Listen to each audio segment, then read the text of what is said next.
اللہ تعالیٰ نے اپنے نیک بندوں کی صفات بیان کی ہیں. ان صفات میں یہ کہ والذین ہم لاماناتہم وعہدہم راعون، یہ اپنی امانتوں اور معاہدوں کا خیال کرتے ہیں، امانت میں خیانت نہیں کرتے. اس پر کافی تفصیلی بیان پہلے ہفتوں میں ہو چکا ہے. معاہدے کی پابندی کرتے ہیں. وعدہ اور معاہدے میں فرق ہے. وعدہ یک طرفہ ہوتا ہے اور معاہدہ ایگریمنٹ دونوں طرف سے جو ہوتا ہے. والذین هم لاماناتہم وعہدہم راعون والذین هم بشہاداتہم قائمون، گواہی پر قائم ہوتے ہیں، سیدھی گواہی دیتے ہیں. آج جو گواہی دی جاتی ہے وہ یہ نہیں دیکھا جاتا کہ سچ کیا ہے جھوٹ کیا ہے، بلکہ پہلے سے سوچ لیا جاتا ہے کہ میں نے فیور کس کو کرنا ہے. جب جھگڑے ہوتے ہیں آپس کے، اس میں ہم نے اپنے خاندان کو فیور کرنا ہے بس، چاہے وہ صحیح ہو چاہے وہ غلط ہو. قوموں کی لڑائیاں ہوتی ہیں تو ہم نے اپنی قوم کا ساتھ دینا ہے، چاہے وہ صحیح ہو چاہے وہ غلط ہو. یہ تو اللہ کی تعلیمات، اللہ رسول کی تعلیمات نہیں ہے بھائی. یہ گواہی پر جو ہے نا انصاف کے ساتھ قائم رہو. وَمَن يَكْتُمْهَا فَإِنَّهُ آثِمٌ قَلْبُهُ، جو گواہی کو چھپائے گا اس کا دل گنہگار ہے. دونوں کام حرام ہے، گواہی کا چھپانا بھی اور غلط گواہی دینا بھی. آپ کو معلوم ہے کہ صحیح بات کیا ہے لیکن آپ نہیں بتا رہے. دیکھو اس زمانے میں نا صحیح بات پہ قائم رہنا، صحیح بات لوگوں کو بتانا جس کو آپ ٹھیک سمجھتے ہو، بہت مشکل کام ہے. وجہ اس کی ہے کہ اس سے آپ پوری دنیا میں تنہا ہونا شروع ہو جاتے ہو. حضرت مولانا اشرف علی تھانوی رحمہ اللہ تعالیٰ نے ایک زبردست بات لکھی ہے. فرمایا کہ جو محققین لوگ ہیں نا، محقق جو ریسرچر ہوتے ہیں، اکثر زیر عتاب رہتے ہیں. زیر عتاب کا مطلب اکثر بیچارے قابل ملامت ہوتے ہیں، لوگ برا بلا کہہ رہے ہوتے ہیں. کیونکہ لوگ جو بات کر رہے ہوتے ہیں، اکثریت جو بات کر رہی ہوتی ہے، اس کے پیچھے ریسرچ نہیں ہوتی. اس کے پیچھے ہوتا ہے ماحول کیا کہہ رہا ہے، سیزن کیا چل رہا ہے. جیسے آم کھانے کا سیزن چلتا ہے تو سب تربوز کھا رہے ہوتے ہیں یا آم کھا رہے ہوتے ہیں؟ آم کھا رہے ہوتے ہیں نا. آئس کریم کا سیزن چل رہا ہے تو سوپ پی رہے ہوتے ہیں یا آئس کریم پی رہے ہوتے ہیں؟ آئس کریم کھا رہے ہوتے ہیں، آئس کریم کھاتے ہیں. اور سوپ کا سیزن چلتا ہے سردیوں میں تو اس میں سوپ پیتے ہیں یا آئس کریم کھاتے ہیں؟ سوپ پیتے ہیں. تو سیزن چلتا ہے. محرم ختم ہوگا، شادیوں کا سیزن دے دنادن شروع. اب لوگ کہتے ہیں پھر شادیوں کی باتیں شروع کر دی مفتی صاحب نے. محرم میں بھی شادی جائز ہے بھائی. تو لیکن سیزن چلنا شروع ہو جاتا ہے. رمضان کے بعد سیزن، سب دولہا بنے ہوئے ہیں، جو نہیں وہ بنے ہوتے وہ دوبارہ ان کا دل چاہتا ہے ہم دوبارہ بن جائیں. تو سیزن سے چلتی ہیں سب چیزیں. تو عوام کا حساب یہ ہے کہ وہ دیکھتے ہیں کہ ماحول کیا چل رہا ہے. جو بھی ریسرچر ہوتے ہیں نا حقیقی معنوں میں، وہ والے ریسرچر نہیں جو آج کل مارکیٹ میں محقق بن کے آئے ہوئے ہیں. یہ تو محقق کی ان کو تو ہوا بھی نہیں لگی ہے. تحقیق کسے کہتے ہیں؟ یہ تو پھینکتے رہتے ہیں بس لمبی. میں ان محققین کی حیثیت آپ کو بتاتا ہوں. ان کی حیثیت آج کل کے جو نام نہاد محققین چل رہے ہیں نا، مذہبی اسکالر جو پراپر وے میں عالم نہیں بنتے. آج کل ایک اور منجن چلنا شروع ہو گیا ہے کہ سنت مؤکدہ کچھ بھی نہیں ہوتا، یا تو فرض ہے یا نوافل ہیں. فرض پڑھنا ضروری ہے، باقی سب فمن تطوع خیرا فہو خیر لہ. قرآن کی آیت پڑھی جاتی ہے کہ جو اضافی جو بھی کچھ کرے گا وہ اس کے لیے بہتر ہے، یعنی نہ کرے تو ٹھیک ہے، کر لے تو اچھی بات ہے. تو اس کی بنیاد بنا کے کتنے لوگوں نے فجر کی سنتیں بھی چھوڑ دیں، ظہر کی سنتیں بھی چھوڑ دیں، مغرب عشاء کی سنتیں بھی چھوڑ دیں. تو یہ نام نہاد جو محققین آج کل آئے ہوئے ہیں نا، ان کی باتوں میں مت آیا کرو. ایک دو حدیثیں پڑھ لیتے ہیں اور ان کو کبھی بھی جواب دلائل سے مت دیا کرو. ان کو ہمیشہ جواب دیا کرو الزامی. الزامی جواب کا مطلب یہ ہوتا ہے، یہ اصول ہمیشہ کے لیے پلے باندھ لو. باطل کے پاس اتنی طاقت نہیں ہوتی کہ وہ دلیل سے بات کرے. وہ دلیل آپ کو دلیل اس لیے لگ رہی ہوتی ہے کہ آپ کا علم بہت کم ہوتا ہے, تو آپ اس کو دلیل دو گے, وہ پھر دلیل کا جواب دے گا, الجھا دے گا آپ کو. اب عالم کو تو پتہ چل جائے گا یہاں گڑبڑ کر رہا ہے, یہ عامی آدمی کے لیے مشکل ہوتی ہے. تو ہمیشہ جب بھی کسی اہل باطل سے آپ کا مقابلہ ہونا, الزامی جواب دیا کرو. الزامی کا مطلب کیا ہوتا ہے؟ الزامی کا مطلب یہ ہوتا ہے کہ اگر آپ کا یہ اصول ٹھیک مان لیتے ہیں ہم, تو پھر آپ خود اس اصول کو کئی جگہ پہ کیوں توڑ رہے ہو؟ آپ بھی تو اس اصول کو خود کئی جگہ پہ توڑتے ہو. تو یہ لوگ جو کہتے ہیں نا سنت موقع, لوگ ویسے ہی نماز نہیں پڑھ رہے آج کل, پڑھتے ہیں تو اتنی لنگڑی لولی نمازیں کہ سنت موقع ہی ختم کر دیں. تو جو بھی آپ سے کہا کرے نا سنت موقع نہیں ہوتی, تو اس سے کہیں کہ اچھا ٹھیک ہے, پھر ہم پھر نماز ایسے شروع کریں گے, اللہ اکبر کہہ کے نیت باندھی, ثنا پڑھنے کی ضرورت نہیں ہے کیونکہ سبحانک اللہم یہ لازم نہیں ہے. ڈائریکٹ سورہ فاتحہ پڑھو, اس سے پہلے اعوذ باللہ بسم اللہ بھی پڑھنے کی ضرورت, بلکہ ہم وضو سے شروع کرتے ہیں. وضو میں صرف 4 فرض ہیں, قلی کرنے کی بھی ضرورت نہیں ہے, ناک میں پانی ڈالنے کی بھی ضرورت نہیں ہے, نفل ہے, جو ڈال لے ٹھیک ہے, نہیں ڈالے ساری زندگی نہ ناک میں پانی ڈالے. اور 1 دفعہ چہرہ دھونا فرض ہے, 3 دفعہ فرض نہیں ہے, ایک ہی دفعہ دھوئے, کیا ضرورت ہے 3 دفعہ دھونے کی؟ آپ کہہ سکتے ہیں کہ دھو لے تو ثواب ہی ملے گا نا, اس لیے ہم ترغیب دیتے ہیں کہ دھو لے. بھائی آپ وہاں یہ بھی تو کہو نا کہ ایک چیز فرض نہیں ہے, تو لوگ اس کو لازم کیوں سمجھ رہے ہیں؟ کوئی دھوئے, کچھ لوگ ایسے بھی ہوں جو نہ دھوئیں, کچھ لوگ ایسے ہوں جو سنت موقدہ کے ساتھ نماز پڑھیں, کچھ ایسے ہوں جو بغیر سنت موقدہ کے ساتھ زندگی پڑھتے رہیں. تو جو چیز لازم نہیں ہے اس کی تاکید کیوں کر رہے ہو آپ؟ تو ایسا ہونا چاہیے کہ 1 دفعہ چہرہ دھوئیں اور 1 دفعہ بازو دھوئیں, بس اتنا کہ ہاتھ گیلے ہو جائیں. 3 دفعہ کے تکلف کی ضرورت نہیں ہے. اور پھر جب نماز پڑھیں تو سورہ فاتحہ سے ڈائریکٹ شروع کر دیں, اعوذ باللہ بسم اللہ پڑھنے کی, ثنا پڑھنے کی ضرورت نہیں ہے. پھر جب رکوع میں جائیں تو بہت سے فقہا کے نزدیک رکوع کی تسبیحات لازمی نہیں ہے, سنت ہے, سنت موقدہ ہے, تو اس کی بھی ضرورت نہیں ہے. ٹھک سے رکوع کیا اور ایسے کر کے ٹھک سے کھڑے ہو گئے. کیا خیال ہے بھائی؟ کوئی ضروری تھوڑی ہے. آپ کسی بھی مفتی سے پوچھیں کہ کسی سے رکوع کی تسبیحات اگر رہ جائیں تو کیا نماز ہو جائے گی؟ وہ کہے گا ہاں ہو جائے گی, کیونکہ واجب نہیں ہے. اور اگر کسی کے نزدیک واجب ہے تو 3 دفعہ واجب نہیں ہے, 1 دفعہ واجب ہے. تو 3 دفعہ بالکل نہ پڑھیں, 1 دفعہ پڑھ لیں, اور ہمیشہ یہی معمول بنائیں. پھر سجدے میں جائیں تو 1 تسبیح پڑھ لیں, اور وہ بھی نہ پڑھیں تو بھی کوئی ضروری نہیں ہے. اس طریقے سے 4 رکعتیں پڑھیں, اور آخری رکعت میں اتحیات کے بعد درود شریف پڑھنا لازم نہیں ہے, کسی کے نزدیک بھی واجب نہیں ہے, سنت ہے, تو وہ بھی نہ پڑھیں. ہمیشہ اتحیات کے بعد سلام پھر لیں. اور ہاتھ باندھنے کی بھی ضرورت نہیں ہے, ویسے ہاتھ کھول کے نماز پڑھ لیں. تو جب شریعت کے ہر حکم میں, یہ تو صرف ایک حکم ہے نا, افطار روزہ جب آپ رکھتے ہیں تو افطار میں جلدی کرنا کیا واجب ہے؟ اگر کوئی جلدی افطار نہیں کرے گا تو کسی سے سنا گناہ گار ہوگا. میری طرف توجہ, کوئی گناہ نہیں ہے بھائی, بہتر ہے جلدی کر لیں افطار, تو نہ کریں, 1 گھنٹے بعد افطار کر لیا کریں. تو یہ پورا دین جو ہے نا ہمارا, یہ ڈھانچہ رہ جائے گا, کھوکھلا ہو جائے گا بالکل. فقہائے کرام نے دین کو بہت اچھی طرح سمجھا ہے, بہت ڈیپ میں گئے ہیں.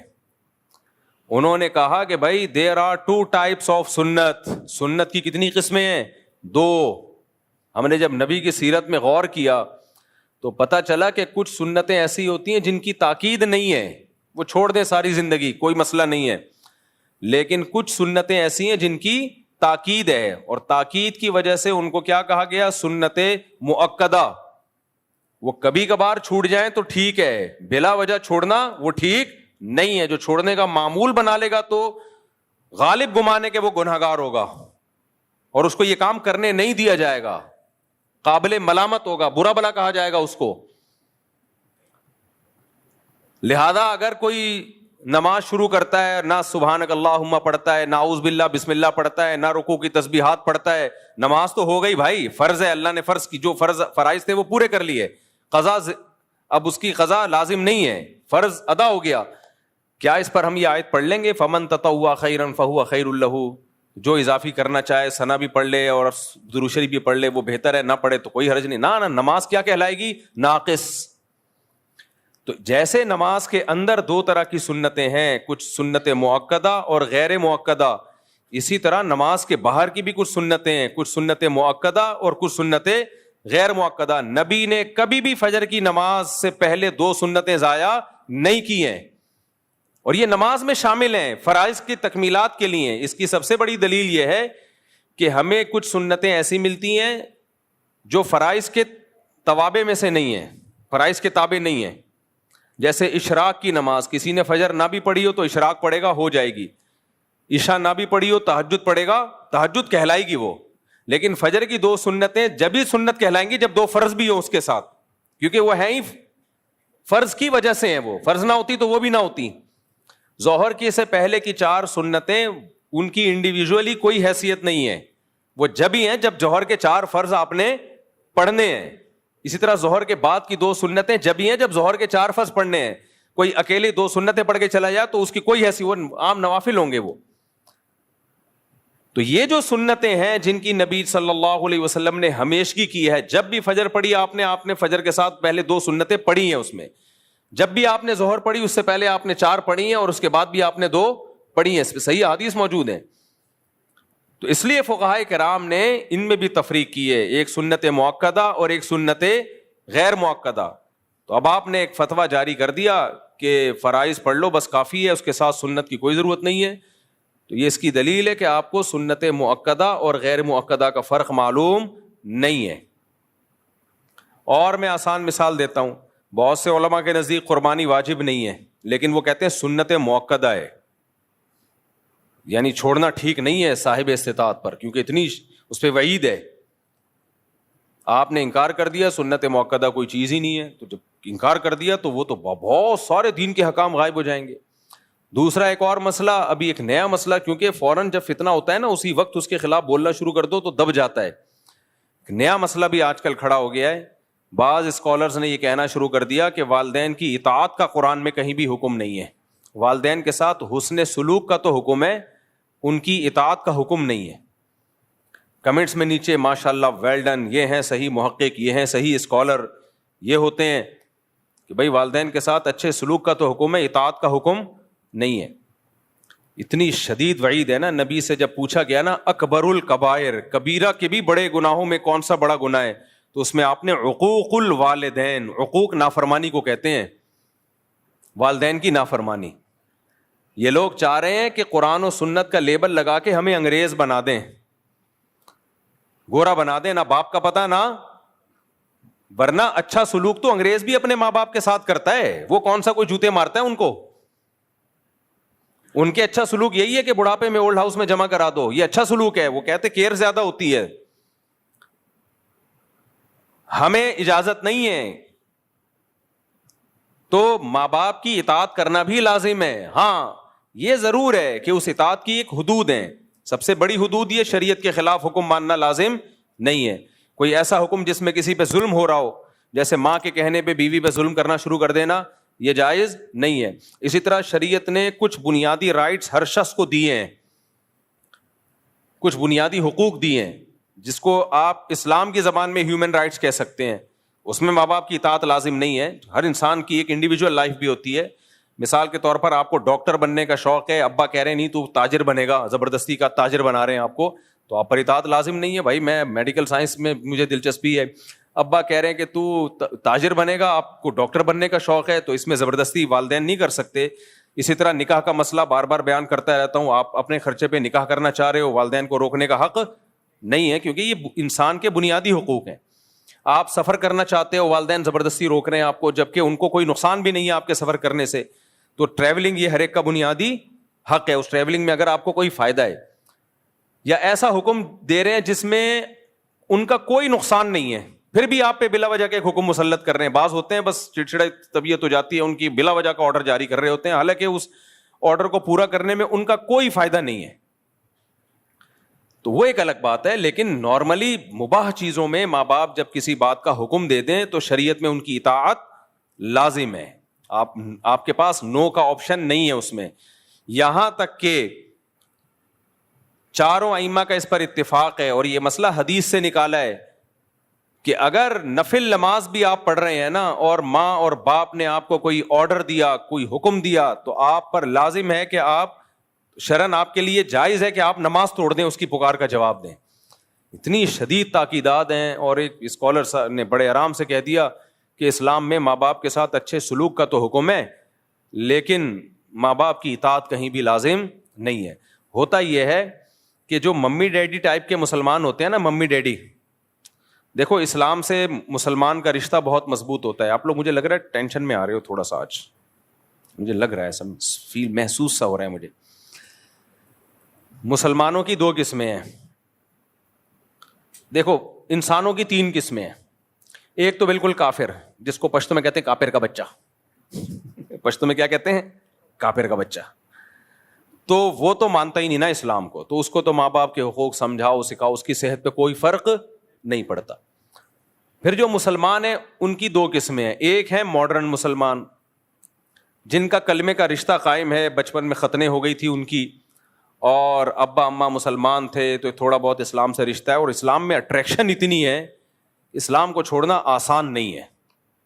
کیونکہ انسان ایک دفعہ جب اسلام میں اس کلچر میں آ جائے نا, وہ کہے گا بھائی سب کچھ ہو جائے گا, دنیا چھوڑ دوں گا, اسلام نہیں چھوڑوں گا. اب اسلام چھوڑنا آسان نہیں ہے. بہت ہی کوئی بدبخت قسم کے لوگ ہوتے ہیں, بہت ہی پتھر دل ہوتے ہیں جو اسلام چھوڑ دیتے ہیں. تو اس میں اللہ نے حسن اتنا رکھا ہے نا, جو ایک دفعہ اسلام کا چاشنی چکھ لے, مزہ چکھ لے, وہ کہاں چھوڑے گا. لیکن ان سے عمل ہوتا نہیں ہے. رہے وہ یورپ میں, امریکہ میں, گوروں کے ساتھ ماڈرن لائف, تو ان کو ماڈرن اسلام چاہیے ہوتا ہے. ایسا اسلام جس میں لیبل بھی اسلام کا لگ جائے اور کرتوت سارے انگریزوں والے ہوں. گورا ٹینشن لیس زندگی گزارتا ہے, ماں کی ٹینشن بھی نہیں ہے, باپ کی ٹینشن بھی نہیں ہے, وائف کی ٹینشن بھی نہیں, اور وائف کو ہسبینڈ کی ٹینشن بھی نہیں ہے. ہسبینڈ ہو کے بھی اس کی ٹینشن نہیں ہے, کیونکہ وہ ہسبینڈ کسی کام کا ہوتا نہیں ہے. کیونکہ اس ہسبینڈ کے ہوتے ہوئے وائف کا ریلیشن جمشید سے بھی ہو سکتا ہے, غفار سے بھی ہو سکتا ہے. انگریزوں میں یہ ابھی میں تو پورا اسٹڈی کر کے آیا ہوں, وکیلوں سے پوچھا میں نے لا کیا چل رہا ہے, اگر انہوں نے کہا صاحب سیٹ ہے, تو وائف کسی اور سے ریلیشن قائم کر لے تو بھی کچھ نہیں ہوتا, ہسبینڈ کسی اور سے ریلیشن قائم کر لے تو اچھا, ہسبینڈ بیوی کو کسی بات کا آرڈر دے تو بھی کچھ نہیں ہوتا, اور بیوی ہسبینڈ سے نان نفقے کا مطالبہ کرے وہ نہ دے تو بھی کچھ نہیں ہوتا. تو جب کچھ نہیں ہوتا تو کمبختو تمہیں تکلف کی ضرورت کیا تھی. بس ایک مصیبت میں پھنس جاتے ہیں وہ لوگ. وہ مصیبت یہ کہ جب تک گرل فرینڈ تھی تو کوئی ٹینشن نہیں تھی, شادی کر لی تو اب بریک اپ نہیں ہو سکتا, بریک اپ کرو گے تو آدھی پراپرٹی دو گے آپ. تو اس ٹینشن کے سلسلے میں وہ کیا کر رہے ہوتے ہیں, شادی کر رہے ہوتے ہیں. تو کون کرے گا, پاگل تھوڑی ہیں وہ. خیر, تو اب جو ماڈرن اسلام ہمارے جو ڈیفینس میں اور کلفٹن میں اور یعنی جو پوش ایریاز ہیں وہاں جو سارے مسلمان نہیں, یعنی جو برگر فیملیوں سے جن کا تعلق ہے, ان کی پیاس نہیں بجھ رہی تھی کہ ہمارے ان کرتوتوں پر ہم نہ باپ کو پوچھتے ہیں, نہ ہم ماں کو پوچھتے ہیں, نہ بیوی شوہر کی اطاعت کرتی ہے. جب میں یہ بیان کرتا ہوں شوہر گھر کا سربراہ ہے, تو ہماری لبرل انٹیوں کی ایسے لگتا ہے ان کی دم پہ پاؤں رکھ لیا میں نے, ان کی دم پہ ایسی چیخیں نکلتی ہیں نا, ایسی چیخیں نکلتی ہیں. کمنٹس میں پڑھ رہا ہوتا ہوں, یہ میرا ظرف ہے, اتنے اپنے خلاف نیگیٹو کمنٹس میں پڑھتا ہوں. تو یہ مولوی کو دیکھو, یہ مولوی کو دیکھو. تو آپ کو آپ کی مرضی کا اسلام تھوڑی ہم بتائیں گے بھائی, کس کی مرضی کا اسلام بتائیں گے؟ اللہ کی مرضی کا. تو اللہ سے لڑو جا کے. اللہ میاں نے گھر کا سربراہ مکھنچو کو بنا دیا, اب کیا کریں. خیر, آپ کو ماننا پڑے گا میں ماتحت ہوں, بس میں نے چھوڑ دو اسلام. کس نے کہا ہے اسلام کو چینج نہیں کرو, اسلام چھوڑ دو. آپ بولو بھائی مجھے ایک گورے سے شادی کرنی ہے, مجھے نیلسن چاہیے, جمشید نہیں چاہیے, مجھے کیا چاہیے؟ نیلسن. اور کیا ہوتا ہے؟ مائیکل چاہیے, مجھے مائیکل. میکائل نہیں چاہیے, مجھے کیا چاہیے؟ مائیکل. تو آپ پھر وہاں جاؤ نا, وہاں آزادی ہے بھائی, کوئی سربراہ وربراہ نہیں ہوتا. گورا ڈانٹ بھی نہیں سکتا بیوی کو, ڈانٹ دینا تو وہ کیس کر دے گی. تو اس لیے پھر ایسے ہی کسی ماڈرن سے آپ نکاح کریں. تو یہ کیا بات ہے ادھر پیڑے کھانے کے لیے, کیونکہ پتہ ہے گورے سے وہ تو کوئی حقوق نہیں ہوتے اس کے, عشق معاشقہ ہو جائے تو کر لیتی ہیں, ورنہ پتہ ہے کچھ بھی نہیں ملے گا وہاں. تو اسلام کے فائدے اٹھانے کے لیے آپ کو جمشید چاہیے, اور جب جمشید کے حقوق اسلام بیان کر رہا ہے وہ والے گوروں سے چاہیے. یہ نہیں چلے گا بھائی, یہ اسلام نہیں مانتا. خیر اسلام کی عقل بھی نہیں مانتی ہے, تو یا تو پورے ادھر کو ہو جاؤ یا پورے ادھر کو کھسک جاؤ. تو اب کیا مسئلہ ہے؟ اب مسئلہ یہ ہے کہ جو ماڈرن قسم کے لبرل قسم کے ہمارے مسلمان ہیں, جو چاہتے ہیں کہ یار یہ ہمارے پہ داڑھی رکھتے ہوئے ان کو لگتا ہے کہ ہم ملا نظر آئیں گے, بالکل ہی پروفیشنل قسم کے مولانا نظر آئیں گے, لوگ کہیں گے یار تم ٹھیک ہے اسلام کو فالو کرو, ٹھیک ہے نماز روزے کی حد تک ٹھیک ہے یار, انسان کا ایک روحانی تسکین ہوتی ہے, ہر مذہب میں ہوتا ہے. ہم جب ایئرپورٹ پہ جاتے ہیں تو پہلے ایئرپورٹ پہ یہ ہوتا تھا, دنیا کے تقریباً ہر ایئرپورٹ پہ ہی نماز کی جگہ, کیونکہ مسلمان ہی نماز پڑھتے ہیں زیادہ تر. لیکن اب انہوں نے تھوڑا سا ایئرپورٹ والوں نے یہ کیا کہ لوگ اعتراض کریں گے بھی مسلمانوں کی مسجدیں کیوں بن رہی ہیں, تو ہندوؤں کی بھی ہونی چاہیے اور سکھوں کی بھی, تو بنانا شروع کر دی ایئرپورٹ پہ, لیکن وہاں لوگ کوئی خاص نظر نہیں آتے ہیں. تو عبادت تو سبھی کر رہے ہوتے ہیں نا, ہر مذہب کے لوگ. اصل تو یہ ہوتا ہے کہ اسلام کلچر کے اندر لے کر آؤ. یہ بڑا مشکل کام ہے بھائی, یہ بڑا مشکل کام ہے. اپنے کلچر کو کیا بناؤ؟ اسلام. تو آپ کا حلیہ اور یہ سب چیزیں اسلام کے مطابق ہوں, عورت پردہ کر لے. تو اب ہماری لبرل انٹیاں اور ہمارے لبرل انٹے, ان کو کیا چاہیے کہ اسلام سے ظاہر اتنا ظرف نہیں ہے کہ اسلام چھوڑ دیں, وہ اتنا ایمان کی رمق ہے. تو ان کو پھر اس ٹائپ کے اسکالرز چاہیے ہوتے ہیں جو مغربی تہذیب کو مشرف با اسلام کر دیں. تہذیب مغربی ہو, ویسٹرن تہذیب ہو, اور اس پہ لیبل کیا لگا دیں؟ قرآن و سنت کا, تاکہ ان کی تھوڑی سی ایک پیاس بجھ جائے, تھوڑی سی ان کو تسلی مل جائے. جیسے جب کسی نے کسی چیز کو حلال کرنا ہوتا ہے نا, میں اکثر ایک چٹکلا سناتا ہوں نا, بہت دفعہ سنا چکا ہوں, آپ شاید بور ہو جاؤ دوبارہ, لیکن سنا دیتے ہیں, کیا جا رہا ہے. تو یہ اس بات کو سمجھانے کے لیے جو ابھی میں بتا رہا ہوں, وہ بار بار کہتا ہوں نا, ایک مولوی صاحب چوری کے خلاف بیان کرتے تھے, تو ایک دن کھانا نہیں تھا گھر میں, بیگم سے انہوں نے کہا پڑوسیوں کی مرغی چوری کر لے. تو بیگم نے کہا بھائی مرغی تو آپ چوری, تو آپ خود اتنے بیانات کر چکے ہو کہ چوری اسلام میں حرام ہے. اب ظاہر ہے مولوی صاحب کا بھی تو ضمیر ملامت کر رہا ہوگا نا کہ یار میں اتنے بیانات کر چکا ہوں, غلط ہے. لیکن کہیں نہ کہیں سے حاشیہ نکال لیا انہوں نے کہا بھائی دیکھو ہم مرغی نہیں کھائیں گے, شوربے سے روٹی لگا کے کھائیں گے. چوری کی مرغی نہیں کھائیں گے ہم روٹی کس سے کھائیں گے؟ شوربے سے. اب وہ یہ نہیں کر سکتے تھے کہ نہیں جب حرام ہے تو ہم حرام کھائیں گے. اپنے دل کو تھوڑی تسلی دینی پڑتی ہے انسان کو, غلط کام کرتے ہوئے بھی کچھ نہ کچھ. ہاں جس کا ضمیر بالکل ہی مردہ ہو چکا وہ تسلیاں نہیں دیتا, لیکن تھوڑا سا ضمیر زندہ ہو تو کہیں سے گنجائشیں نکال رہا ہوتا ہے. تو مولوی صاحب تھے وہ چوری کے خلاف بیان کرتے تھے, انہوں نے کہا بھائی شوربے سے لگا لیں گے, بوٹیاں نہیں کھائیں گے ہم, حرام تو بوٹیاں ہیں نا. تو بیگم جب شوربہ یوں کر کے دیگچی یوں کر کے نکال رہی ہے تو اور بوٹیاں چمچ سے پیچھے کر رہی ہے, تو مولوی صاحب نے بولا کہ چمچ کا استعمال مت کرو, جو خود سے آئے اسے آنے دو, جو بوٹی خود سے آئے اسے آنے دو. بالکل یہی کام ہمارے جو پوش علاقے ہیں, مالدار علاقے ہیں, وہاں کے رہنے والے برگر فیملیوں کے پیرنٹس اور برگر فیملیوں کے بچیز یہ کام کر رہے ہیں. برگر فیملی تو بچے تھوڑی ہوتے ہیں, ان کے بچیز ہوتے ہیں, بچیز, حالانکہ ہوتا ایک ہی ہے, ایک آدھ سے زیادہ ان کے ہوتے نہیں ہیں. تو بچیز یہ لوگ یہ کام کر, تو ان کو چاہیے پھر ایسا اسکالر جو کم از کم مفتی طارق مسعود کے ٹریک پہ بالکل اس سے 180 ڈگری پہ ہو. ہمیں تو بالکل ہی کسی کھانچے میں بیٹھتے ہی نہیں نا, ہم جیسے فنڈامنٹلسٹ مولانا, تو ہم تو کسی کھانچے میں بیٹھتے ہی نہیں ہیں ان کے.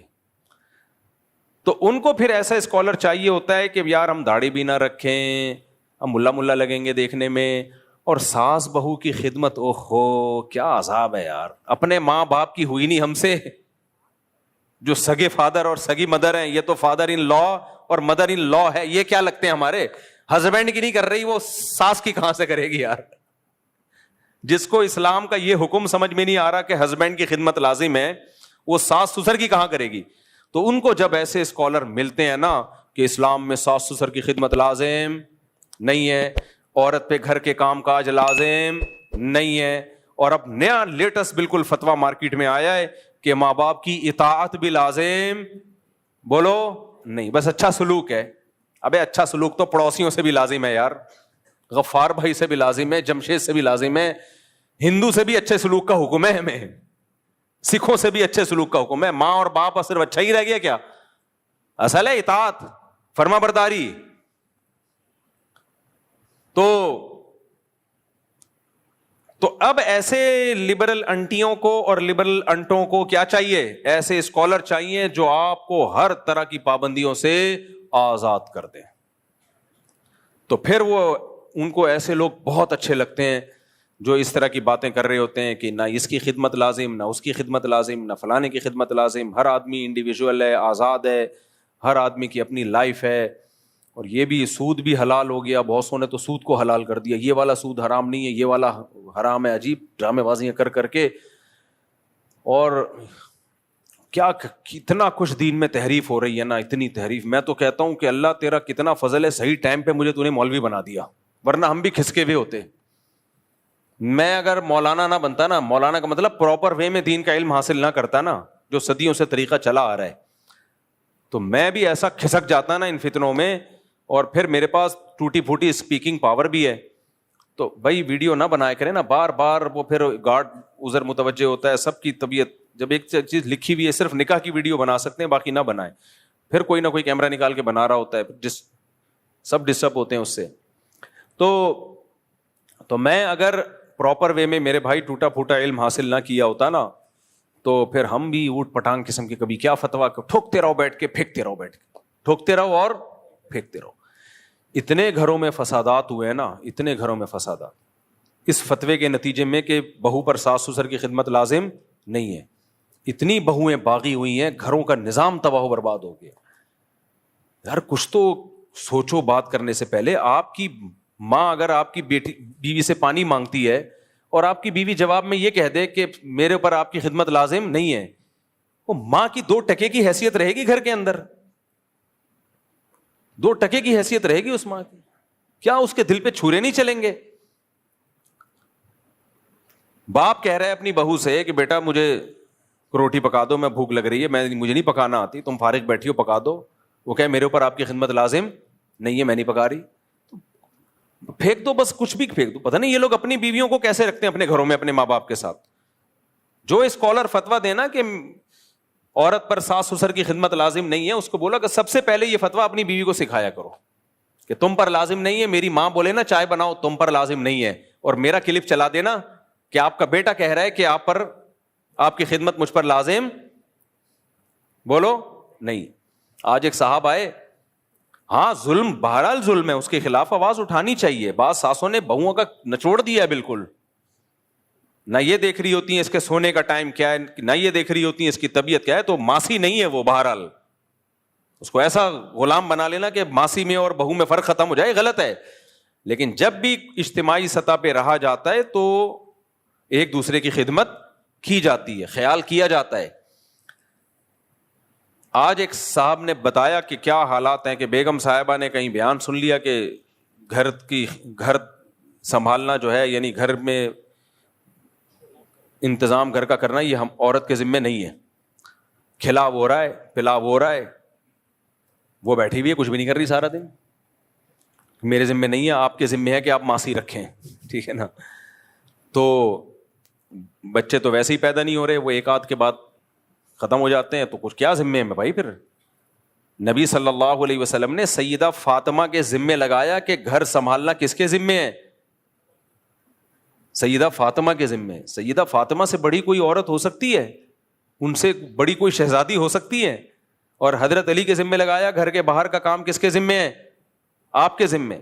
ہاں یہ بات الگ ہے, فقہا نے یہ مسئلہ بیان کیا ہے کہ اگر کوئی بہت مالدار گھرانے سے ہو, بہت بڑے گھرانے کی لڑکی ہے جن کے گھروں میں کام کاج کا رواج ہی نہیں ہے, اب آپ رائل فیملی کی کسی شہزادی سے شادی کر کے گھر لے آئیں, پھر تھوڑی وہ کھانا پکائے گی.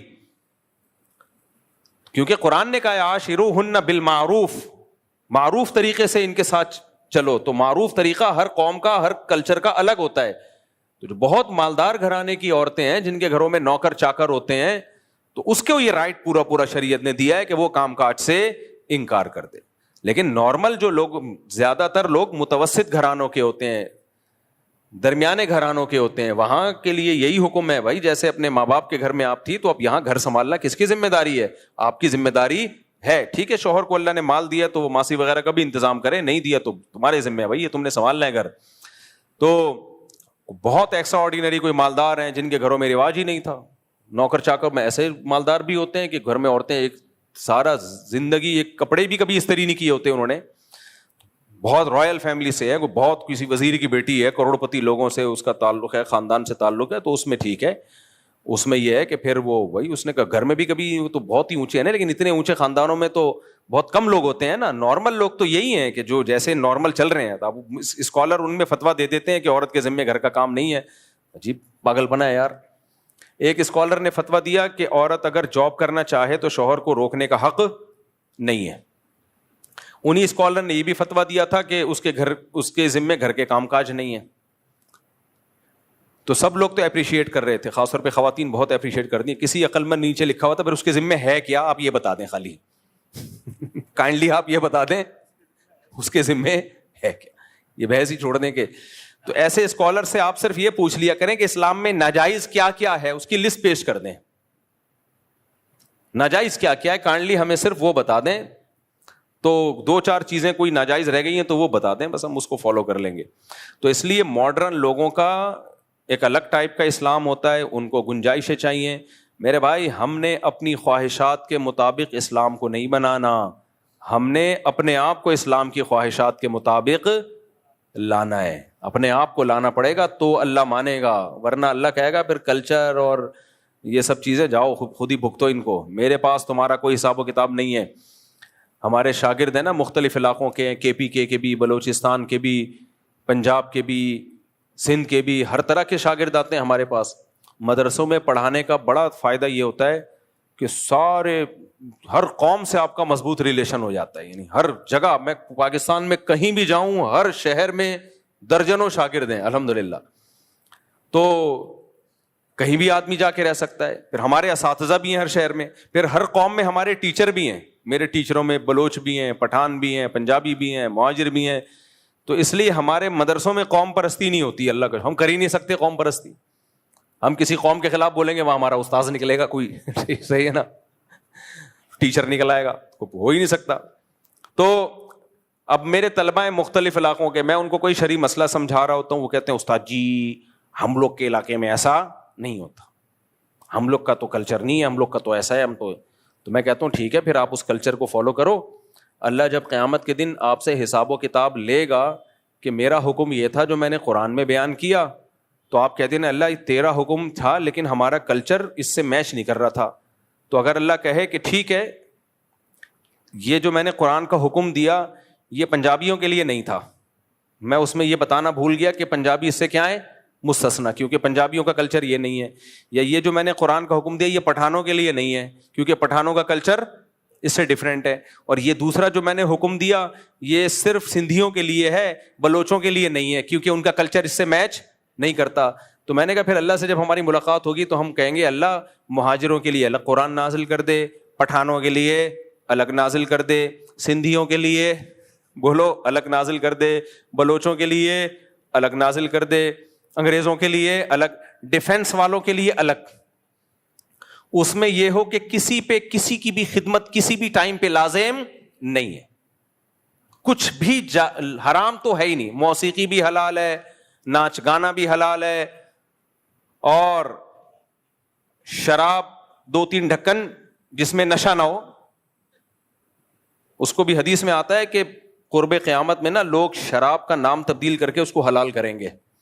تو ابھی فی الحال اسکالرز میں اتنی ہمت ہوئی نہیں ہے کہ شراب کو حلال کر دیں, لیکن رپورٹ نبی صلی اللہ علیہ وسلم خبر پہلے دے چکے ہیں کہ یہ بھی حلال ہوگی, کیونکہ کون چھوڑے گا بھائی شراب. اچھا یورپ امریکہ میں عجیب ہی ڈیزائن چل رہا ہے, وہاں لوگ بتاتے ہیں ہم ہوٹل میں جاتے ہیں, ہوٹل کا مالک شراب بھی پی رہا ہوتا ہے. اچھا جو بیرے آتے ہیں نا, جو کسٹمر آتے ہیں شراب منگواتے ہیں, اور جب گوشت آئے نا تو کہتے ہیں یہ حلال ہے یا حرام ہے, یعنی مرغی جو ہے ہوتی مرغی ہے تو یہ ہاتھ سے ذبح کی ہوئی ہے، یہ مشینی ہے. تو کہتے ہیں یار ادھر اتنا نیک بنا ہوا ہے کہ کھلا بھی مرغی رہے ہیں، خنزیر نہیں کھلا رہے، اور اس میں اتنا کہ مسلمان نے بسم اللہ اللہ اوپر پڑھ کے ذبح کیا بھی، اور دوسری طرف بوتل رکھی ہوئی ہے شراب کی. میں نے کہا چلو یار اسلام کی تھوڑی شراب کی اس کو عادت پڑ گئی، لیکن وہ یہ کہہ رہا ہے کہ یار جس چیز کی عادت پڑ گئی وہ اب مجبور ہو گیا ہوں. اس اللہ تو اس مجبوری کو نہیں مانتا، لیکن اچھی بات ہے نا، یہ تھوڑی کہ اب وہ شراب پی رہا ہے تو خنزیر بھی کھانا شروع کر دے. ہمارے فرمایا کرتے تھے کہ آج کا مسلمان ہر گناہ کر رہا ہوتا ہے، کچھ ایسے نیکی کے کام کر رہا ہوتا ہے کہ آدمی حیران ہو جاتا ہے کہ یار یہ کیسے کر رہا ہے. تو پھر مثال دیتے تھے کہ کتے سے کسی نے پوچھا کہ تو ٹانگ اٹھا کے پیشاب کیوں کرتا ہے؟ کتے نے کہا چھینٹے نہ پڑ جائیں. گٹر کے پانی میں بیٹھے گا، گٹر کا پانی پیے گا، سڑا ہوا گوشت کھائے گا، نہ بات کرنے کی تمیز، نہ چلنے پھرنے. کتا کو لے کے گھومنا بہت مشکل کام ہے. میں انگریزوں کو دیکھتا ہوں نا، جب کتے کو واکنگ کے لیے نکلتے ہیں تو اللہ کی قسم یہ منظر ہوتا ہے، ایسا لگتا ہے کتا ان کو لے کے نکلا ہے.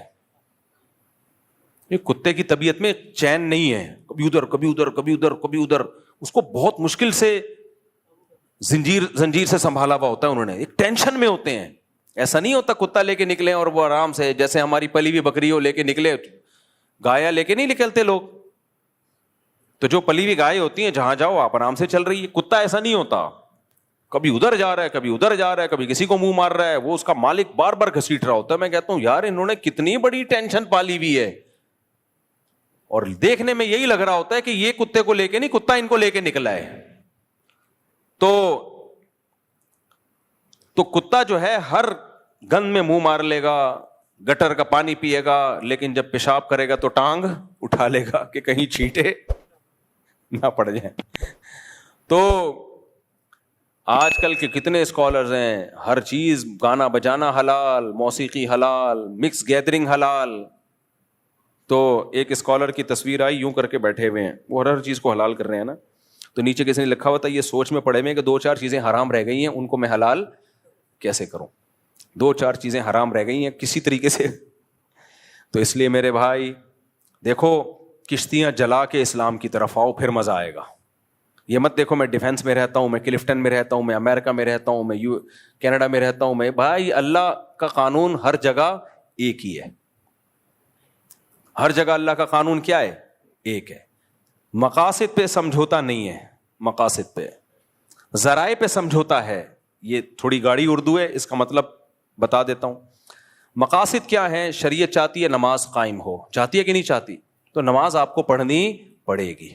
شریعت چاہتی ہے رمضان میں روزہ آپ بولو رکھیں، آپ کو رکھنا پڑے گا. شریعت چاہتی ہے سال میں ایک دفعہ زکوٰۃ نکلے، آپ کو زکوٰۃ دینی پڑے گی. شریعت چاہتی ہے آپ جو مالدار ہیں قربانی کرے، آپ کو قربانی کرنی پڑے گی. شریعت چاہتی ہے کہ آپ کا پڑوسی بھوکا سوئے گا تو قیامت کے دن سوال کس سے ہوگا؟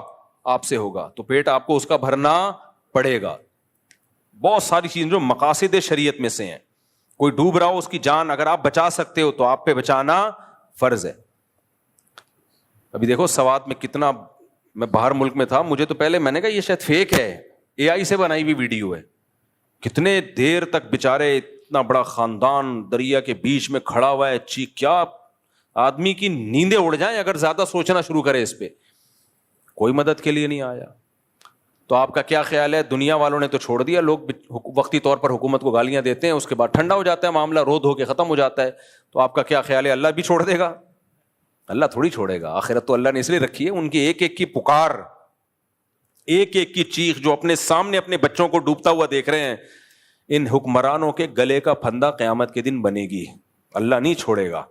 فرعون نے کتنا ظلم کیا تھا، بنی اسرائیل عاجز آ گئے، اور موسیٰ علیہ السلام سے ایک دن تنگ آ کے کہنے لگے، یا موسیٰ اوذینا من قبل ان تأتینا ومن بعد ما جئتنا. اے موسیٰ تیرے آنے سے پہلے بھی عذاب میں تھے، تیرے آنے کے بعد بھی عذاب میں ہیں، ہمیں تو کوئی فائدہ نہیں ہوا. حضرت موسیٰ نے کیا فرمایا؟ یا قوم استعینوا باللہ واصبروا، اللہ سے مدد طلب کرو، صبر کرو.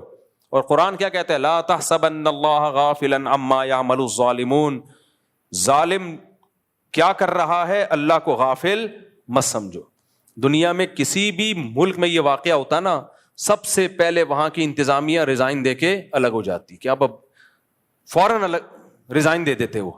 تو اس کے لیے بہت اعلیٰ کوالٹی کا بغیرت بننا پڑتا ہے, جو بہت ہی کوئی جری ہوتا ہے نا گناہوں پر, اسی کا ظرف ہوتا ہے.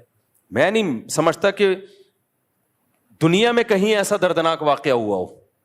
گھنٹوں کھڑے ہوئے ہیں, پکار رہے ہیں, چیخ رہے ہیں, بیٹی جا رہی ہے سامنے, بیٹا جا رہا ہے, پھر پانی میں ڈوب رہے ہیں, چیخ رہے ہیں بچاؤ, کوئی انتظام ہی نہیں ہے. یہ تو سب چیزیں پہلے سے, جس کے ہاتھ میں بھی حکومت آتی ہے, انتظام آتا ہے, وہ تو پہلے سے یہ سب چیزیں سوچ کے رکھتا ہے. فوری حادثہ ہو جاتا, ہم کہتے ہیں یار ان کو نہیں پتا چلے, بہت زیادہ بے حسی ہے. میں نے تو ایک دفعہ ویڈیو دیکھی, اس کے بعد میں نے کہا بھائی یہ سوائے نیندیں رات کو اڑنے کے اور کچھ بھی حاصل نہیں ہوگا, جانے والے تو چلے گئے. تو اللہ کی ایک آیت تسلی دیتی ہے بس ہمیں, وَلَا تَحْسَبَنَّ اللَّهَ غَافِلًا عَمَّا يَعْمَلُ الظَّالِمُونَ. ایتھیس پتہ ہے کیا کہتے ہیں, دنیا میں اتنا ظلم ہوتا ہے تو خدا اگر ہے تو اس ظلم کو ختم کیوں نہیں کرتا. یہ جو ملحد لوگ ہیں نا, خدا کے منکر ہیں, بہت دلیلیں دیتے ہیں, اتنا کچھ دنیا میں لوگ بھوک سے مر رہے ہیں, اتنا کچھ ہو رہا ہے, تو خدا کہاں ہے؟ ایک طرف وہ کہتا ہے میں ماؤں سے زیادہ پیار کرتا ہوں, دوسری طرف وہ خاموش بیٹھا ہے. تو ہم ایتھیس سے کہتے ہیں کہ تمہیں لگتا ہے وہ خاموش نہیں ہے. وہ پکار کے اس نے اپنی کتاب میں کہہ دیا, لا تحسبن اللہ غافلا عما یعمل الظالمون. ایسے ہی تسلی دیتی ہے نا یہ آیت. دیکھو ظالم کے بارے میں نا, جو بڑے ظالم ہوتے ہیں ان کے لیے نرم جذبات رکھنا بھی ظلم ہے, یہ خوب سمجھ لو. بعض دفعہ آدمی جب بالکل ہی غیرت لیس ہو جاتا ہے نا, جیسے ڈاکوؤں کو لوگ پکڑ کے چھوڑ دیتے ہیں کہ ہائے ہائے بیچارہ, تو ڈاکو کو تو جس نے چھوڑا ہو نا اس کو نہیں چھوڑو, پھر کبھی بھی اس کو کبھی نہ چھوڑو, کیونکہ یہ ڈاکو سے بھی زیادہ پتھر دل ہے. ایک آدمی جوان عورتوں کو بیوہ کر رہا ہو, چھوٹے بچوں کو یتیم کر رہا ہو, پسٹل ہے اس کے ہاتھ میں, تھوڑے سے پیسوں کی خاطر جوان جنازے نکال دیتا ہو, کیا گزرتی ہے گھر والوں پہ قیامت, اور آپ اس پہ ترس کھا رہے ہو کہ اس کو چھوڑ دیا جائے. اس کا مطلب آپ کی کھوپڑی خراب ہو گئی ہے. ہمارے نبی صلی اللہ علیہ وسلم پہ جب بہت زیادہ ظلم ہوا تو آپ نے بھی بد دعا کی ہے. حضرت موسیٰ سے زیادہ کوئی نرم دل ہوگا؟ پیغمبروں کا دل بہت نرم ہوتا ہے. بالآخر حضرت موسیٰ نے بھی بد دعا کے لیے ہاتھ اٹھائے فرعون اور حامان کے خلاف, کہ جو بھی فرعون کے دربار لوگ تھے ان کے خلاف حضرت موسیٰ نے بھی بد دعا کی. تو اللہ نے حضرت موسیٰ کو ملامت نہیں کی, بلکہ کہا قد اجیبت دعوتکما, اے موسیٰ تیری دعوت کو میں نے قبول کر لیا, تیری دعا میں نے قبول کر لی. تسلی دی کہ مریں گے یہ. ہمارے نبی کو اللہ نے کتنی تسلیاں دی ہیں کہ جو اسلام کے مسلسل دشمن ہیں, اے نبی آپ غم نہ کریں, میں ان کو سزا دے کے چھوڑوں گا. تو یہ جو بڑے بڑے ظالم ہوتے ہیں نا پتھر دل, ان کے لیے دل میں نرم جذبہ نہیں رکھنا چاہیے. تو تسلی ہمیں اسی سے ہوتی ہے بھائی, اللہ خاموش نہیں ہے. اللہ کہتے ہیں لا تحسبن اللہ غافلا عما یعمل الظالمون, ظالم جو کچھ کر رہا ہے اللہ کو اس سے غافل مت سمجھو. اے اللہ ہم کیوں غافل نہ سمجھیں, تو سزا تو دے نہیں رہا. بھائی جہاں سزا کی ضرورت ہو وہاں آپ سزا نہیں دے رہے تو غفلت کا الزام تو لگتا ہے نا. پھر اللہ پہ بھی کوئی الزام لگا سکتا ہے, پھر اللہ تو اگر کہہ رہا ہے میں غافل نہیں ہوں تو پھر لگ تو ایسا ہی رہا ہے معاذ اللہ کہ تو غافل ہے. تو اللہ نے جواب کیا دیا, انما یؤخرہم لیوم تشخص فیہ الابصار. دیکھو میرا ایک قانون ہے, میں نے ایک دن ہے جس کو قیامت کہا جاتا ہے, میدان حشر کہا جاتا ہے, اس دن کے لیے سزا کو مؤخر کیا ہے. یہ دنیا دار الامتحان ہے, دار العمل ہے, دار الجزا نہیں ہے. یہ بدلے کا دن تھوڑی ہے. یہاں اگر کیش بدلے ملنا شروع ہو جائیں تو سب انسان کے بچے بن جائیں, سارے نیک بن جائیں. تو اس لیے کیا بات یہ سوات والے واقعے کی طرف پتہ نہیں کیسے چلا, بات کیا چل رہی تھی, جلدی سے میں اپنے اصل موضوع کی طرف آتا ہوں. یہ بات یہاں کیسے آ گئی بھائی؟ کینیڈا کی کیا بات چل رہی تھی ہیں؟ نہیں, جو دماغ سے ہی نکل گیا, پورا ٹاپک ہی نکل گیا دماغ. کیا؟ ہاں میں یہ بات کر رہا تھا کہ ہاں الحمدللہ مجھے یاد آ گیا کہ میں یہ بات کر رہا تھا کہ دیکھو جو ممی ڈیڈی والے مسلمان ہیں نا, مالدار لوگ, یا جو چاہتے ہیں کہ ہماری زندگی میں ہمیں نفس کے خلاف مجاہدہ نہ کرنا پڑے, تو ان کو تو وہی اسکالر چاہیے جو آپ کے خاندانی نظام کو بھی توڑ تاڑ کے رکھ دیں, میاں بیوی کی ریلیشن کی بھی ایسی کی تیسی کر دیں, سب کو آزاد کر دیں. بار بار میں ایک بات کہتا ہوں, دیکھو اس وقت کا جو سب سے بڑا بت ہے نا, سب سے بڑا بت جو اسلام کے مقابلے میں آ کے کھڑا ہوا ہے, وہ ہے ویسٹرن کلچر. اور وہ ویسٹرن کلچر کا خلاصہ اگر میں 2 لفظوں میں بیان کروں, وہ ہے انڈیویجولزم. بات سمجھ میں آ رہی ہے کہ ہر آدمی دوسرے سے آزاد, کسی پر کسی کا کوئی حق نہیں ہے, ہر شخص کیا ہے, آزاد. اور اسلام بالکل اس کے اپوزٹ, اسلام بالکل اس کے الٹ ہے. مغرب جو ویسٹرن کلچر ہے, خدا پہ بلیف رکھو نہیں رکھو, تعلق بناؤ نہیں بناؤ, کوئی مسئلہ نہیں. اور جو غیر مسلم خدا کو مانتے ہیں نا, وہ بھی تعلق روحانی سکون کے لیے بنا رہے ہوتے ہیں, خدا کو راضی کرنے کے لیے بنا رہے ہوتے ہیں. مجھے کینیڈا میں لوگوں نے بتایا, بعض غیر مسلم بھی آتے ہیں یہاں مسجدوں میں سجدہ کرتے ہیں, اور ہم اس سے پوچھتے ہیں کیوں, تو کہہ رہے ہیں ہمیں روحانی سکون ملتا ہے. ملتا ہوگا. میں ملیشیا میں تھا, میں نے وہاں کچھ غیر مسلم دیکھے جو قرآن پڑھ کے دم کرتے ہیں اپنے اوپر. عیسائی ہیں, مولانا صاحب کے پاس آتے ہیں, بولتے ہیں سورہ رحمان پڑھو, ہم پہ دم کرو. میں نے ان سے غیر مسلموں سے پوچھا, میں نے کہا بھائی تم سورہ رحمان پڑھ کے کیوں دم کروا رہے ہو؟ کہہ رہے سکون ملتا ہے ہمیں, روحانی سکون ملتا ہے. ایک نے تو بتایا کہ میرے پہ جن چڑیل بھوت ہیں. میں اس کی بات اپنے الفاظ میں بیان کر رہا ہوں, بالکل اس نے یہ ورڈنگ تو نہیں تھی, یعنی کوئی آصف واسیب ہے تو جب وہ کوئی سورہ بقرہ یا سورہ رحمان پڑھ کے کوئی مولوی صاحب دم کرتے ہیں تو میں ٹھیک ہو جاتا ہوں. تو ان کا اگر خدا سے بھی ریلیشن ہے تو وہ اپنے لیے, اللہ کے لیے نہیں ہے, جبکہ ریلیشن میں اپنی قربانی دینی پڑتی ہے. اسلام جس ریلیشن کا قائل ہے نا, وہ ریلیشن ہے جس کا فائدہ دوسرے کو ہو رہا ہو. آپ کو ضمنی فائدہ ہوگا, اصل مقصد آپ کو اپنا فائدہ پہنچانا نہیں ہے, آپ کو اپنا فائدہ پہنچانا نہیں ہے. تبھی حدیث میں آتا ہے رشتہ اس سے جوڑنے کا حکم ہے جو تم سے توڑ رہا ہے. جو تم سے توڑ رہا ہے اس سے جوڑنے میں آپ کا کوئی فائدہ ہے یا ٹینشن ہے؟ فل ٹینشن, کوئی فائدہ ہی نہیں ہے آپ کو. اللہ سے ریلیشن, آپ کو اس میں مزہ آ رہا ہے یا نہیں آ رہا مزہ, روحانی سکون مل رہا ہے یا نہیں مل رہا, آپ نے اللہ کا حق ادا کرنا ہے. کتنے لوگ ہیں کہتے ہیں ہمیں نماز میں مزہ نہیں آتا, نماز پڑھنے کا دل نہیں چاہتا, بالکل مفتی صاحب نماز میں دل نہیں لگتا. تو میں ان سے کیا جواب میں کہتا ہوں, وہی جو علماء کہتے ہیں, بھائی دیکھو غلام کا کام ہوتا ہے آرڈر کو فالو کرنا, چاہے دل لگے چاہے نہ لگے. آپ کا باس آپ کو کہتا ہے کہ یہ چیک ہے, کمپنی کی رقم فلاں بینک میں آئی ہوئی ہے, اکاؤنٹ سے نکال کے لے آ. آپ کہیں سر مزہ ہی نہیں آ رہا جانے میں اور اکاؤنٹ سے پیسے نکالنے میں, دل ہی نہیں لگ رہا. کہے گا یہ تیرا ہیڈ ایک ہے, یہ میرا ہیڈ ایک نہیں ہے. باقی تو کہیں بھی نہیں کہہ رہے ہوتے دل لگ رہا ہے نہیں لگ رہا. نماز کا جب مسئلہ آئے گا دل نہیں لگ رہا, روزے کا مسئلہ آئے گا دل نہیں لگ رہا, تلاوت کا مسئلہ آئے گا مفتدہ مزہ ہی نہیں آتا. تو غیر مسلم کا جو اللہ سے ریلیشن ہے, جب تک اس کو سکون مل رہا ہوگا ریلیشن ہے, نہیں ہے سکون تو نہیں ریلیشن. مسلمان کو ایک صاحب مجھے ملے, انہوں نے کہا میں 15 سال سے تہجد پڑھ رہا ہوں لیکن میرا دل بالکل بھی نہیں لگتا. میں نے کہا شاباش. علامہ ابن سیرین رحمہ اللہ کا ایک قول مجھے یاد آیا, کہتے ہیں میں نے 20 سال تہجد پڑھی ہے نفس پہ جبر کر کے, 20 سال کے بعد دل لگنا شروع ہوا ہے. عجیب بات آپ کو بتاؤں, حدیثوں پہ حدیثیں یاد آتی ہیں, پھر مجھے ذہن کھلتا ہے جب نا نبی صلی اللہ علیہ وسلم کے پاس کچھ صحابہ آئے, کسی نے کہا میں ڈیلی روزے رکھوں گا, پوری زندگی انہوں نے روزے رکھے. آپ صلی اللہ علیہ وسلم نے فرمایا سب سے بہترین روزہ صوم داؤد ہے, داؤد علیہ السلام کا روزہ ہے. اگر کوئی روزے میں خاندانی پیکج پہ عمل کرنا چاہتا ہے نا, سب سے خاندانی, تو وہ یہ نہیں ہے کہ ڈیلی روزے رکھے, وہ داؤد علیہ السلام والے روزے رکھے. آپ نے فرمایا داؤد علیہ السلام ایک دن روزہ رکھتے تھے, ایک دن ناغہ کرتے تھے, پھر روزہ رکھتے تھے, پھر ناغہ کرتے تھے. اب یہ سب سے بہترین روزہ کیوں ہے؟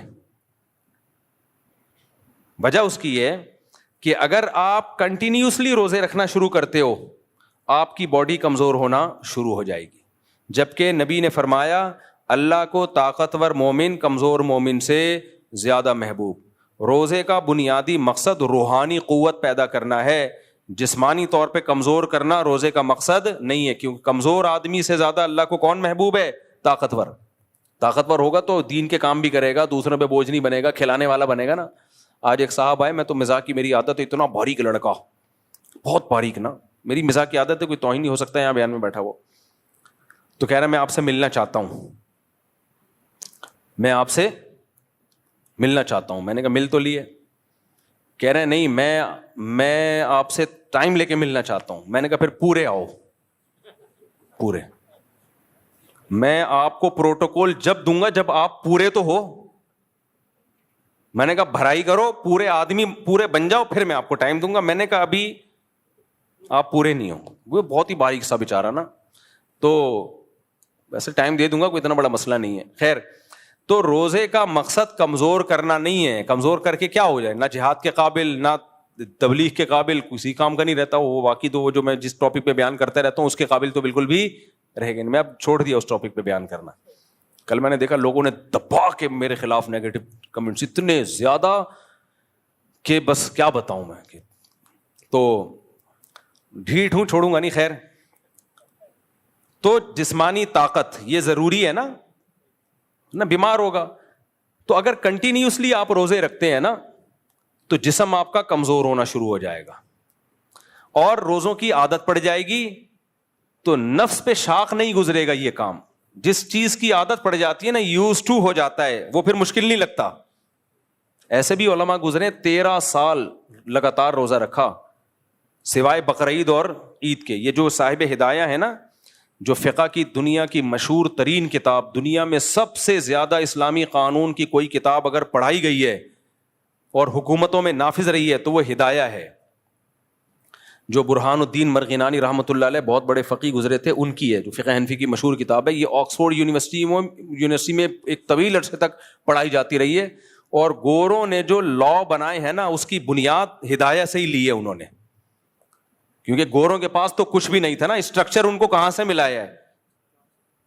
ہدایہ سے ملا ہے ان کو۔ تو 80 جلدوں میں صاحب ہدایہ نے لکھی تھی، پھر اس کو مختصر کیا۔ تو اب کیا ہے، صاحب ہدایہ نے 13 سال لگاتار روزہ رکھا ہے، 13 سال۔ اکابر میں اسلاف میں ایسے بہت واقعات ملتے ہیں ہمیں، سوائے عید کے دن ناغا کرتے تھے، باقی رکھتے تھے وہ۔ تو اب کیا ہوتا ہے کنٹینیوسلی، جب آپ دیکھو رمضان میں شروع کے 3-4 دن ہمیں مشکل لگتے ہیں، اس کے بعد عادی ہو جاتے ہیں، پھر تو جس دن روزہ چھوڑنا ہو کسی بیماری کی وجہ سے وہ مشکل لگ رہا ہوتا ہے۔ تو داؤد علیہ السلام کیا کرتے تھے، ایک دن روزہ ایک دن ناغا، اس سے صحت بھی اچھی، ایک دن روزے کی وجہ سے باڈی کی سروس ہو گئی، اگلے دن کھا لیا۔ لیکن ہوتا پھر اگلے دن روزہ رکھنا بڑا مشکل ہوتا ہے، کیونکہ نہ رکھنے کی عادت پڑ رہی ہے نہ چھوڑنے کی عادت۔ کتنا مشکل کام ہے، اس سے روحانی قوت بڑھتی ہے، آدمی کی قوت ارادی بہت مضبوط ہو جاتی ہے کہ وہ جب چاہتا ہے جو کام کر سکتا ہے۔ ہم بہت سارے کام کرنا چاہتے ہیں، ہماری قوت ارادی ساتھ نہیں دے رہی ہوتی، صبح شام سوچ رہے ہوتے ہیں یہ کریں گے وہ کریں گے، کرنے کا ٹائم آتا ہے ہوتے نہیں ہے۔ تو جو مشکل کام کر لیتے ہیں نا ان کی قوت ارادی ہو جاتی ہے مضبوط۔ جیسے جو ہمت کر کے ایک دفعہ نشہ چھوڑ لیں، ہمارے ایک دوست تھے یعنی اب دوست بنے، جب نشہ کرتے تھے اس وقت دوست نہیں تھے وہ، تو انہوں نے بتایا مجھے نشے کی عادت پڑ گئی تو مجھ سے چھوٹتا ہی نہیں تھا۔ کہتے ہیں میں نے کیا کیا، اپنے آپ کو گھر کے اندر بند کر لیا، کنڈی لگا دی، تالا ڈال دیا، ماں سے کہا کہ مجھے بس کھڑکی سے کھانا پہنچا دیا کرو، 6 مہینے تک میں گھر سے باہر نہیں نکلوں گا، کیونکہ گھر سے باہر جاؤں گا دوستوں میں بیٹھوں گا پھر نشہ، تو 6 مہینے مجھے تڑپنے کے لیے دے دو، چیخوں گا چلاؤں گا کوئی بات نہیں، برداشت کروں گا۔ بہت ٹینشن والا کام ہے یہ، ہمیں نشے کی عادت نہیں ہے نا، اس لیے ہمیں نہیں، جن کو عادت ہے ان کے لیے بہت بڑی مشکل ہے۔ اس نے مجھے خود واقعہ سنایا، کہہ رہے میں نے کہا جمعہ بھی نہیں پڑھنے جاؤں گا، مجبوری تھی کیونکہ جمعہ پڑھنے جاؤں گا تو مجھے ڈر تھا کہ وہی دوست مل جائے پھر نشے میں نہ لگ جاؤں، تو گھر میں ہی نماز پڑھوں گا۔ اور یہ برکت تھی تبلیغ کی، تبلیغ میں سر روزہ لگایا تھا، تبلیغ والوں نے بہت دنیا چینج کی ہے بھائی، جہاں بھی دنیا میں جاؤ ایسے ایسے بدماشوں کو سیدھا کر دیا، نہ کوئی ان کا ولاگ آتا ہے، نہ کوئی پوڈ کاسٹ آتی ہے، نہ کوئی کتاب ہے جس میں ان لوگوں کی داستانیں ہوں، اور ان لوگوں کی زندگیاں تبدیل کرنے میں جس شخص کا بڑا کردار ہوتا ہے اس کا بھی کوئی نام نہیں جانتا. اس لیے میں کہتا ہوں تبلیغ سے زیادہ اخلاص والا کام شاید مارکیٹ میں ہے نہیں. میرے ہاتھ پہ تو 2 آدمی مسلمان ہوں گے, اگلے دن میڈیا پہ خبر آئی بھی ہوگی, حالانکہ وہ کیے کسی اور نے ہوں گے, آ کے ہمارے ہاتھ میں ہو گئے ہوں گے. تو تبلیغ کا کام میں اخلاص اینڈ ہے بھائی. تو بہت لوگوں کی زندگیاں بدلی ہیں. ہم خود جو آج یہاں دین کی خدمت کر رہے ہیں اس میں بھی تبلیغ کا دخل ہے. تبلیغی جماعت آئی تھی, اس میں ایک عالم تھے, انہوں نے مجھے گھیرنا شروع کر دیا. خیر, تو وہ شروع میں کولڈ ڈرنک چائے وائے پلاتے ہیں, اس کے پیچھے ان کے وہ رشوت ہوتی ہے وہ چائے نہیں ہوتی, وہ حلال رشوت ہوتی ہے, اس کا مقصد کچھ اور ہوتا ہے. تو کیا ہے, کیا کہہ رہا تھا یار پھر, ہاں 6 مہینے تک اس نے اپنے آپ کو بند کیا. تو کہہ رہا ہے میں اتنا طبیعت خراب ہوئی, میں نے کہا مر جاؤں گا بس. 6 مہینے بعد نشہ ختم. کہہ رہے اس قوت ارادی کا مجھے فائدہ اتنا ہوا کہ اب میں جو چاہے کھاؤں اور جو چاہے چھوڑ دوں, کیونکہ میں نے دیکھا اس کو موٹا ہو رہا تھا نا کھا کے. کہہ رہے میرے لیے اپنے آپ کو دبلا کرنا کوئی مسئلہ نہیں ہے, میں نے اتنی بڑی قربانی دی ہے, میں جب چاہوں گا روٹی چاول آلو چھوڑ دوں گا. تو کہہ رہے میرے ہاتھ میں ہے, کیونکہ لوگ وزن گھٹانا چاہتے ہیں, ان سے ڈائٹنگ ہی نہیں ہوتی. آج فیصلہ کریں گے یہ پراٹھے چھوڑ دیں گے, پھر کل کھانا شروع کر دیں گے, 4 دن ہو گئے. تو اس کی قوت ارادی اتنی مضبوط, کہہ رہے اب مجھ سے جو چاہے کروا لو میں وہ کر لیتا ہوں. ایک دفعہ کسی نے پکڑ لیا, پڑھ کے کوٹا, چند ڈاکوؤں نے مارا پیٹا اس سے کچھ اگلوانے کے لیے, نہیں بولا اس نے. کہہ رہا مجھے ایسا لگ رہا تھا کوئی گدگدیاں کر رہا ہے میرے. تو روزہ ایک دن رکھنا, ایک دن ناغا, ایک دن رکھنا, ایک دن ناغا, یہ نفس پہ بہت گراں گزرتا ہے یہ عمل, لیکن اس سے انسان کی قوت ارادی بہت مضبوط ہو جاتی ہے. تو اس لیے اس تکلف میں مت رہا کرو کہ نماز میں مزہ آ رہا ہے یا مزہ نہیں آ رہا, روزے میں مزہ آ رہا ہے یا مزہ نہیں آ رہا. اور میں آپ کو شرطیہ کہوں, اس نیت سے نماز پڑھنا شروع کر دی نا کہ مزہ آئے نہ آئے, اللہ کی قدرت ہوتی ہے, آنا شروع ہو جاتا ہے. صحیح ہے نا, صرف ان کو نہیں آتا جو یہ سوچ کے پڑھتے ہیں کہ مزہ کیوں نہیں آ رہا, ان کو نہیں آتا. تو